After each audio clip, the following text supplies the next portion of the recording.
Olá, pessoal. E aí, tudo bem? Pessoal, vamos iniciar o nosso último ponto da disciplina, né? Ponto 6: principais órgãos internacionais públicos e privados de arbitragem. Esse é o ponto final da disciplina, e aí a gente chega nela com muita satisfação. E a gente escolheu aqui, neste ponto, para ser abordado três dos principais órgãos privados e públicos de arbitragem internacional. Seriam eles: a Corte Internacional de Arbitragem da International Chamber of Commerce, a ICC, que você já conhece, a gente falou, inclusive a gente falou algumas coisas sobre essa Corte Internacional de Arbitragem no ponto passado, no ponto 5, né? Ela é a principal corte internacional de arbitragem para empresas, ela é privada. E hoje ela tem um volume muito grande de atividades, ela é a primeira que a gente vai comentar, né. Apesar que, como eles mesmos destacam no site da instituição, ela não é uma corte formalmente dita, ela é uma câmara arbitral. Inclusive no Brasil a gente prefere utilizar o termo câmara arbitral, entidade privada que realiza arbitragem. Ela não é uma entidade pública estatal. As 2 entidades seguintes que a gente vai falar é o Tribunal Permanente de Arbitragem de Haia, que é o mais antigo do mundo em funcionamento, né, público. Ele, por si só, esse tribunal é uma organização internacional. E aí vocês viram durante o semestre que a disciplina ela teve muito foco na questão privada, porque realmente a arbitragem e a mediação internacional são muito utilizadas por empresas, né? Mas ela existe também no âmbito público, sem dúvida. E o Tribunal Permanente de Revisão do Mercosul, TPR, que funciona em Assunção, no Paraguai. Eu esqueci de falar, a Corte Internacional de Arbitragem da ICC funciona em Paris. Então, Paris, Haia fica nos Países Baixos. E o do Mercosul funciona em Assunção, capital do Paraguai. A Corte Internacional de Arbitragem foi estabelecida em 1923 como a entidade arbitral da ICC, pioneira na arbitragem comercial internacional, tendo iniciado e liderado o movimento que culminou na adoção da Convenção de Nova York, 1958, sobre o reconhecimento e aplicabilidade das sentenças arbitrais estrangeiras. Bem, então percebam que essa entidade ela tem quase 100 anos, foi instalada em 1923, funciona lá em Paris, como eu já disse, é a pioneira na arbitragem empresarial e até hoje é a mais importante. E um detalhe aqui que é trazido é que ela liderou, né, o movimento para a Convenção de Nova York de 1958, que a gente estudou no ponto 4, que aquela convenção ela padroniza os procedimentos para reconhecimento e aplicabilidade de sentenças arbitrais estrangeiras, que nem a gente viu no ponto 4. Quem não assistiu às aulas está lá no ponto 4, né, a gente falou, esmiuçou essa Convenção de Nova York de 1958.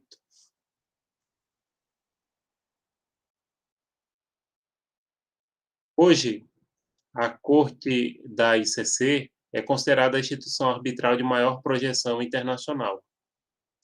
Ela se encontra na linha de frente na resolução de conflitos grandes ou pequenos, seja um contrato comercial, assuntos de propriedade intelectual, joint venture, acordos de compra de ações ou projetos de construção. Então, como eu já tinha falado aqui, hoje ela, do ponto de vista empresarial, é considerada a principal instituição arbitral do mundo, né? E trabalha com conflitos grandes ou pequenos, mas para ser sincero, com o valor das custas que ela cobra, eu diria que ela trabalha com conflitos de médio para cima, pelo menos em relação ao nosso padrão aqui do Brasil, né? Médio para grande. E quanto maior é o conflito, mais barato em termos percentuais do ponto de vista de escala, a gente vai falar isso nesse ponto, não sei se hoje, aliás, hoje não, perdão, não sei se nesse vídeo ou no próximo, mas a gente vai falar um pouco disso. O sistema de pagamento de custas da Corte da ICC favorece as grandes causas e torna mais barato você resolver grandes causas lá do que pequenas. Eles deviam ter, inclusive, valor de taxas diferenciados para pequenas empresas. Se vocês pegarem a calculadora de custos deles, vão ver que realmente é mais vantajoso para um, uma causa que envolve um montante maior. Então, resolve, percebam, questões relativas a contratos comerciais ou empresariais, né? Questões da propriedade intelectual, que, como vocês sabem, gera muito conflitos internacionais. Joint venture é um contrato de parceria. Acho que eu já falei isso aqui, não sei se nos pontos anteriores. É um contrato de parceria, geralmente celebrado para questões industriais, por exemplo, entre montadores de automóveis. Já teve aqui no Brasil vários, como hoje tem o da Caoa Chery, né? Aquilo é uma joint venture para produzir automóveis. É um contrato de parceria. Mas já teve da Ford com a Volkswagen nos anos 80 e anos 90, né? Compra de ações, acordos de compra de ações em relação à bolsa de valores, né? E projetos de construção. Projeto de construção também pode ser feito via joint venture.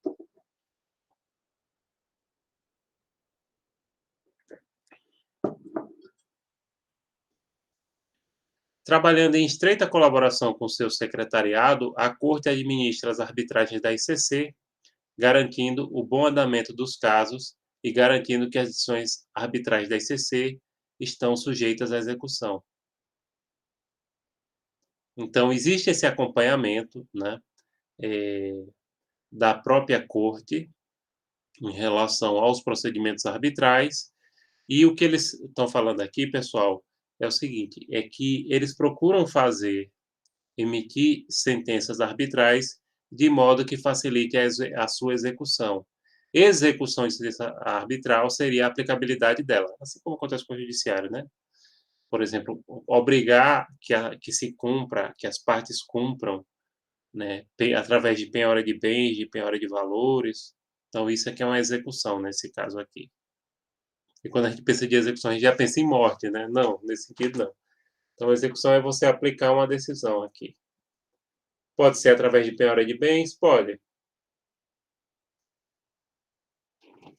Pode pedir ao judiciário que execute uma sentença arbitral? Pode. Inclusive, isso vem recomendado nos próprios tratados internacionais. A gente já falou sobre isso, a gente precisa estar repetindo, né? Para que vocês gravem bem. Mas sim, a gente pode pegar uma sentença arbitral, reconhecer e aplicar aqui. Uma sentença, no caso, porque ela é emitida, por exemplo, se foi emitida em Paris. Inclusive porque a ICC, ela tem câmara arbitral aqui no Brasil. Aí não precisa reconhecer, não. Reconhecer se for lá em Paris. Se não quiserem dar entrada aqui no Brasil, tararau. E não, vamos dar entrada lá na sede, em Paris. Pode ser? Pode. Perfeito. São responsabilidade da Corte Arbitral da ICC. Confirmar, nomear e substituir árbitros, bem como decidir sobre quaisquer contestações feitas contra eles. Então, ela confia, confirma, perdão, nomeia e substitui árbitros, e bem como se for realizada alguma contestação, se alegar que aquele árbitro não está sendo imparcial, né, ela é quem vai analisar. Monitorar o processo de arbitragem, né, para ter certeza de que seja executado de forma adequada e com a velocidade e eficiência necessárias. Então, ela faz esse monitoramento, esse acompanhamento do processo de arbitragem, para que ele ocorra na mais perfeita ordem e em relação à questão do prazo e da eficiência, né? Até porque a grande vantagem da Corte Arbitral da ICC é a questão do prazo. Prazo para resolver a questão, em regra, é 6 meses, como a gente já falou aqui no ponto 5, vai falar também nesse ponto 6. Isso é uma vantagem muito grande, porque muitas vezes no judiciário, como eu já disse, 6 meses não dá nem para fazer uma audiência ainda, primeira audiência.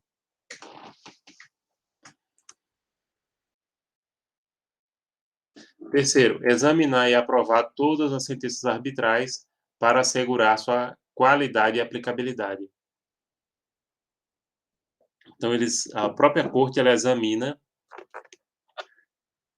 e aprova todas as sentenças arbitrais, né? De modo que, para se manter duas coisas, a qualidade e a aplicabilidade, ou seja, que ela seja capaz de ser reconhecida para produzir efeitos jurídicos, nos países em que isso for necessário. Então a corte arbitral da ICC, ela procura um padrão de qualidade que assegure, do ponto de vista técnico, qualidade e do ponto de vista legal que aquela decisão seja aplicável. 4, definir, gerenciar e, se necessário, ajustar taxas e adiantamentos. Então ela recebe essas taxas, né, tem uma taxa de requerimento e tem uma taxa que é proporcional ao valor da causa, que aí inclui o pagamento dos árbitros e as despesas do órgão. Essa taxa, a gente vai falar aqui, pode ser inclusive na internet eles fazem uma estimativa para a pessoa ter noção se vale a pena dar entrada. Inclusive tem valor em reais, tá? Se vocês quiserem ajustar, por exemplo, uma questão que envolva R$ 1 milhão, as taxas variam aí. Tem a taxa do requerimento, que no caso do Brasil são US$ 16.000, se der entrada aqui no Brasil, mas as custas inerentes ao pagamento dos árbitros, etc., e despesas do órgão, que dependendo do número de árbitros pode variar entre 100, 1.000 e 200 e poucos mil, ou seja, em torno de 10 a 20%. Parece muito, viu? Em relação ao judiciário. Nesse caso aí, a vantagem da corte da ICC é o tempo. Porque, por exemplo, existem custos além da questão da contratação do advogado e do próprio possibilidade do judiciário de você recorrer e levando para a instância superior, a causa fique cara. Existe a própria demora na resolução do conflito implica em custos, tá certo? E aí tem que analisar.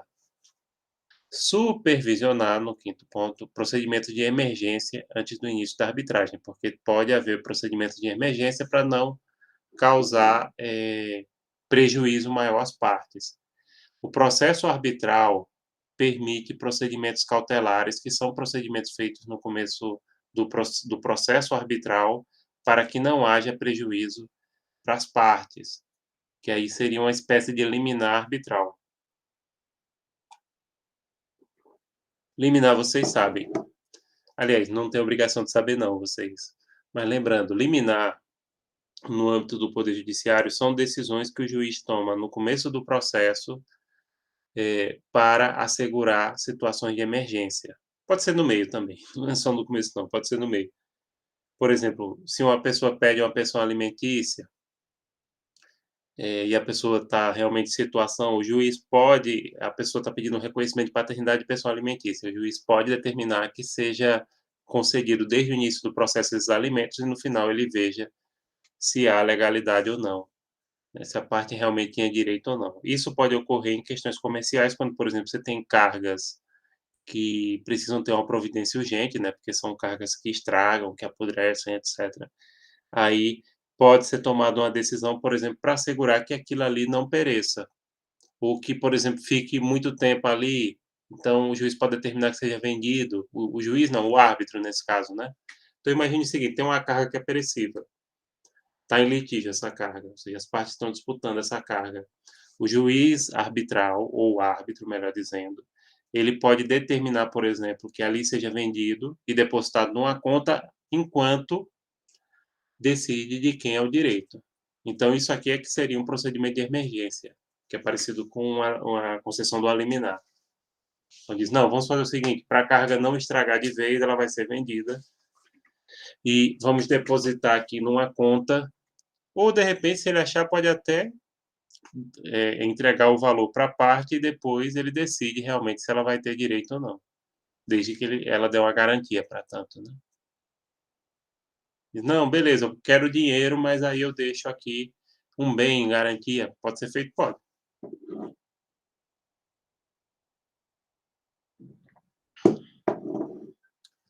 Bom, pessoal, prosseguindo aqui. A corte da ICC está sediada em Paris, França, a gente já falou. Conta com 176 membros, que aí seriam os árbitros, né, procedentes de 104 países e com equipes profissionais, jurídicas e culturais diversas. Inclusive, eles trabalham um pouco essa questão da cultura, né, principalmente em relação à mediação. Lá também tem procedimento de mediação. Então, essa aqui profissional, ela tem não só o aspecto jurídico de olho, mas também o aspecto cultural. Então, são 176 membros de 104 países. O inglês e o francês são as línguas oficiais de trabalho da Corte da ICC. No entanto, gente, a entidade ela pode administrar casos em qualquer idioma e se comunicar em todos os principais idiomas do mundo, incluindo árabe, chinês, alemão, italiano, português, russo e espanhol. Aí, se vocês, somente muita gente de RI é professor de línguas, né? Sabe que aqui eles colocaram, acho que uns 90% da humanidade abrange por esses idiomas aqui que eles costumam trabalhar, né? Então, fora o inglês e o francês, eles podem trazer questões em árabe, chinês, alemão, italiano, português, russo e espanhol, abrangendo aí uns 90% da humanidade. Até porque a linguagem é possível de ser escolhida em sede de procedimento arbitral, a gente já falou sobre isso. O meu chazinho. Porque geralmente eu gravo assim, perto de meia-noite, agora são 11h43. E aí eu gosto de tomar um chá toda noite, além de meditar, como vocês sabem. Então, prosseguindo aqui, pessoal. O idioma pode ser decidido entre as partes em seu contrato original. Ao menos que seja acordado o contrário, acordado aqui não é levanta despertar, não, é entrar em acordo, né? Ou requerido pela lei aplicável, solicitações de arbitragem podem ser enviadas em qualquer idioma. Então, a menos que as partes acordem, ou seja, entrem em acordo no sentido contrário, ou que isso seja determinado pela lei específica, pode ser em qualquer idioma. Porque mesmo fora daqueles idiomas que são utilizados mais corriqueiramente, que a gente viu, inclusive o português está lá, eles pode ser feita uma tradução, né? Aí tem os tradutores. O trabalho da Corte da ICC é apoiado por um secretariado composto por mais de 80 advogados e pessoal de apoio. A secretaria é composta por 11 equipes. Essas equipes são por regiões, como vocês vão ver agora. Francesa, Latinoamérica Ibérica, envolve as duas regiões, né? A do Common Law, que trata questões do Common Law. A América do Norte deveria ser Common Law, não esqueça que a América do Norte tem o México aí, e eu acho que um país pode fazer parte de várias, viu? Porque aí tem questões comerciais, por exemplo, que no contexto da América do Norte envolve Estados Unidos e México, quanto do NAFTA. Já, por exemplo, o México pode ter uma questão aqui com os países da América Latina, as empresas do México, né? Entenderam? Então, pode haver esse intercâmbio. Aqui é a especialização dessas equipes, de trabalhar nessas áreas, com causas que envolvem essas áreas. E outra, como o LoL não é só a América do Norte, né? Os países de origem britânica e de cultura anglo-saxônica, como a Austrália, a própria Índia pode ser considerada um país também de common law numa certa medida, apesar que a Índia também acredito que faça parte da equipe asiática. Quinto, Suíça italiana. Sexto, em relação ao leste europeu. Sétimo, do Oriente Médio. A oitava é a alemã austríaca. São 11 equipes, né? Especializadas. 9 é a Ásia 1, mais HQ, que é Hong Kong, obviamente. Décima, a brasileira, a nossa, é Brasil, né? Vocês já sabem que eles têm uma câmara em São Paulo. 11ª, a Ásia 2, né? Seria em Singapura, que aí eu acredito que a Índia deve entrar nessa também, né? Fora do mundo do common law. Que a Índia também tem muitos negócios até hoje com o Reino Unido. Inclusive, se eu não me engano, a Land Rover pertence hoje, para você ter uma ideia, àquela fábrica indiana Tata Motors, né?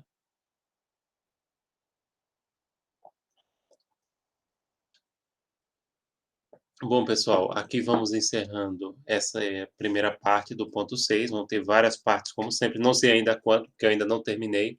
Vou disponibilizar esses slides que também não estão prontos. As referências tem aqui no final, como sempre, né? Por enquanto da ICC, mas vão ser acrescentadas outras para os outros órgãos. Tá? Aqui, inclusive, tem não só em português, mas em inglês também, e tem o regulamento de arbitragem atualizado para 2021 da própria ICC. Então é isso, pessoal. Muito obrigado pela atenção de vocês de sempre e até mais. Tchau, tchau.